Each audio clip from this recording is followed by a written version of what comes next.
রিমা দেখো, এটা সোনার চুরি মনে হচ্ছে। দাঁড়াও রাকিব, এটা উঠিও না, তোমরা পাগল হয়ে গেছো, এটা আসল সোনা। চলো, আমি এখন এটা পেয়ে গেছি, আর দিব না আমি। তুমি আমাকে কেন উঠাতে দিলে না? কিছুদিন আগে একটা খবর শুনছিলাম যে একটা ছেলে রাস্তায় সুন্দর একটি পাথর কুড়িয়ে পায়, এরপর ওটা বাসায় নিয়ে যায়। এর 6 মাস পরে ও ক্যান্সারে আক্রান্ত হয়ে যায়। হ্যাঁ, আমিও এরকম খবর শুনছিলাম। ওই রকমই রাস্তা থেকে একটা মেয়ে টেডি কুড়িয়ে পায়। ওই টেডির ভিতর ক্যামেরা ছিল, ওই ক্যামেরাতে ওই মেয়েটার গোপন ভিডিও ফাঁস হয়ে যায়। এই জন্য রাস্তা থেকে কোনো কিছু উঠানোর আগে আমাদের সতর্ক থাকা উচিত। রিমা, আমি এটা ভুল করে রাস্তা থেকে তুলে ফেলেছি। আমি নিষেধ করছিলাম না তোমাকে রাস্তা থেকে কোনো জিনিস না উঠাতে। এটা গোল করে লাল কাপড় দিয়ে বাঁধা ছিল, এজন্য নিজেকে থামাতে পারি নাই। দেখে তো মনে হচ্ছে কেউ কালো জাদু করেছে। আমার এক পরিচিত তান্ত্রিক আছে, ওনার কাছে যেতে হবে। কবিরাজ সাহেব, আমার কোনো ক্ষতি হবে না তো?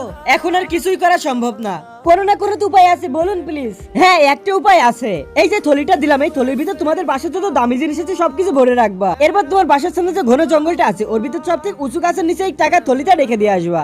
আর হ্যাঁ, টাকা রেখে আসার সময় পিছন ফিরে ভুলেও তাকাবা না, নয়তো অনেক বড় ক্ষতি হয়ে যাবে। আরে এটা তো অনেক ভয়ানক জায়গা, তান্ত্রিক মনে হয় এখানে রাখতে বলছিল। আরে আমি আমার ফোনটা তো ওই থলির ভিতর রেখে আসছি মনে হচ্ছে। এক কাজ করি, চোখ বন্ধ করে যাই। এ কি কবিরাজ সাহেব আপনি?